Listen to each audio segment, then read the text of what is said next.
Bonjour à toutes et à toutes, je suis Magali, je suis rédactrice écrivaine sous le nom d'Une empreinte, une plume. Je m'adresse à vous aujourd'hui suite à la proposition d'Aurélie de Magzen de partager avec vous 3 conseils en lien avec ce confinement. Alors merci beaucoup Aurélie pour cette proposition. Avant de commencer, j'aimerais simplement vous inviter, si le cœur vous en dit, à vous rendre à l'occasion sur mon site internet uneempreinte-uneplume.com si vous souhaitez en savoir plus sur mes prestations et sur moi-même. Voilà, merci beaucoup. Alors, le premier conseil que j'aimerais vous partager, je dirais que c'est tout simplement d'essayer de prendre du recul par rapport à la situation actuelle. Je préfère même l'expression prendre de la hauteur. Je trouve que c'est plus positif. L'idée, en fait, c'est vraiment de changer d'angle de vue par rapport à ce que l'on vit actuellement. C'est vrai que ces dernières semaines, on est un petit peu face à une situation particulièrement anxiogène. On se retrouve face à des peurs, peur pour sa santé, peur pour la santé de ses proches. On se rend compte aussi qu'on a pas mal de frustration, un manque de liberté, qui peuvent nous emmener dans une spirale plutôt négative qui n'est pas saine pour nous. Alors l'idée, effectivement, pour pouvoir se sortir de là, eh bien, c'est de relativiser les choses et justement de prendre de la hauteur en se posant de bonnes questions. On est souvent avec des œillères quand on est face à un problème. En fait, on est focalisé dessus et on ne voit plus que ça. Et donc, on est dans l'affect, dans l'émotionnel négatif. Et le fait de voir les choses différemment, ça peut nous permettre d'enlever ces œillères et puis de voir les choses de manière plus large. Et de ce fait, d'apporter plus de positif à la situation, voire même de la solutionner. Donc moi, je vous invite à vous poser de bonnes questions du style est-ce que finalement cette situation actuelle, elle est vraiment si terrible? Est-ce que vous ne pouvez pas trouver des petites choses positives dans ce que vous vivez aujourd'hui? Est-ce que le fait d'avoir ralenti le rythme, si c'est le cas pour vous, est-ce que ce n'est pas bénéfique par rapport au quotidien que vous avez d'habitude?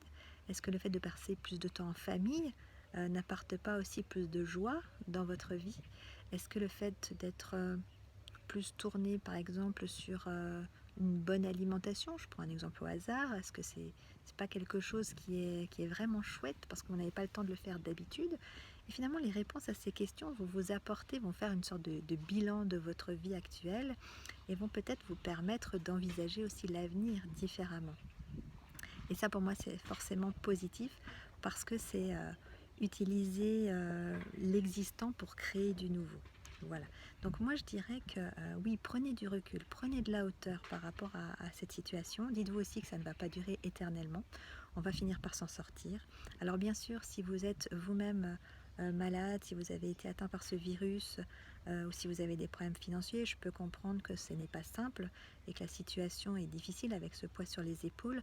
Néanmoins, je vous invite à essayer de voir les choses avec objectivité, avec de la hauteur, parce que je suis persuadée que ça peut vous apporter un mieux-être évident. Voilà. Donc, ça, ce serait mon premier conseil. Mon deuxième conseil, ce serait d'utiliser des techniques qui existent ou des outils pour vous permettre de vous créer une bulle bien-être à certains moments.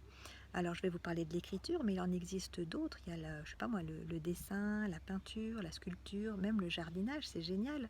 Le contact avec la terre, pour vraiment lâcher prise et vous permettre de vous changer les idées. Donc, pour l'écriture, puisque moi c'est mon outil de prédilection, en fait, l'écriture, ça a énormément de bienfaits en termes de développement personnel. Là, je ne parle pas d'écriture administrative, scolaire ou autre, hein, je parle bien d'écrire pour vous, sans jugement. Voilà.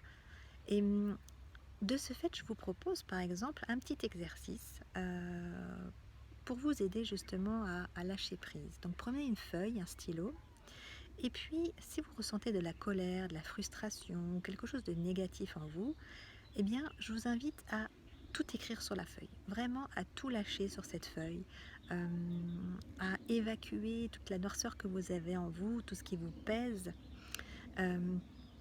Et même s'il y a des jurons, hein, c'est pas grave, on s'en fiche. Donc écrivez tout ça sur cette feuille. Et une fois que vous aurez fait ce travail, je vous invite à la froisser, à la déchirer, à la brûler. L'essentiel, c'est que cette noirceur qui est écrite sur cette feuille, en fait disparaissent. Donc jetez-le à la poubelle, encore une fois, brûlez-le dans une cheminée, c'est égal, mais ça doit disparaître. Et vous allez voir qu'en fait, cette action est très libératrice et vous vous sentirez plus léger ou plus légère après avoir fait ça. Ensuite, un deuxième exercice que vous pouvez faire si vous avez un petit peu de temps pour vous, et je vous conseille d'essayer autant que possible de vous en octroyer un petit peu chaque jour, ça fait du bien, même si ce n'est qu'un quart d'heure, c'est de prendre une nouvelle feuille, un stylo, et de partir sur des choses positives.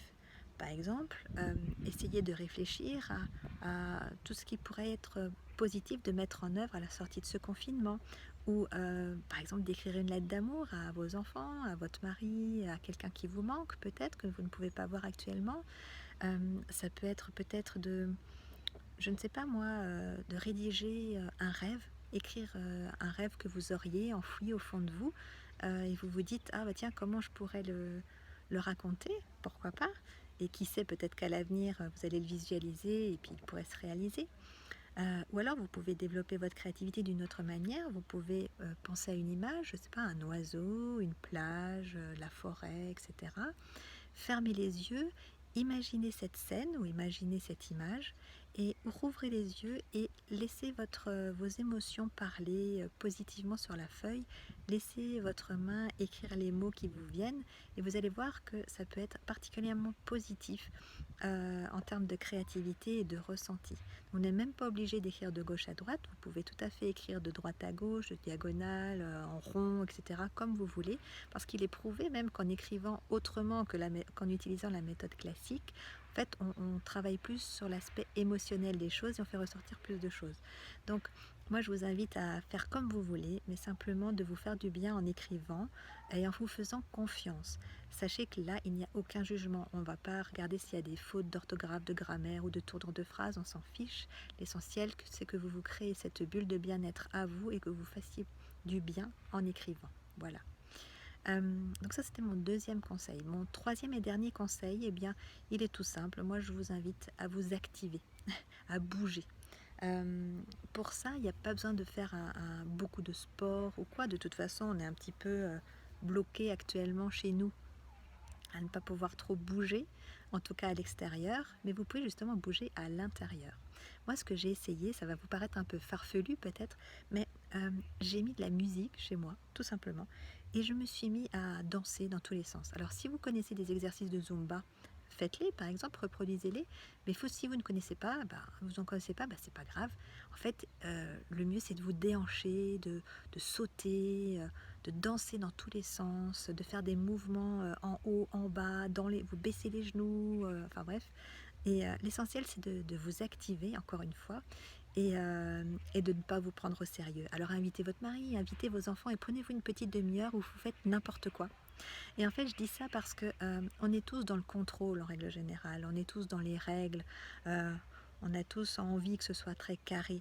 Mais pendant cette période de confinement, je crois que c'est nécessaire aussi de trouver des moments de légèreté, de lâcher prise, et puis un petit peu de folie, et puis pour se faire du bien justement, et puis lâcher, vraiment lâcher. Donc moi, je vous invite à pratiquer la danse fofolle, et puis à vous faire du bien comme ça. Voilà. Alors, j'espère que mes conseils vous seront utiles. J'espère en tout cas que vous êtes en bonne santé. Prenez bien soin de vous et puis j'espère vous retrouver très vite à la fin de ce confinement. Merci beaucoup et à bientôt.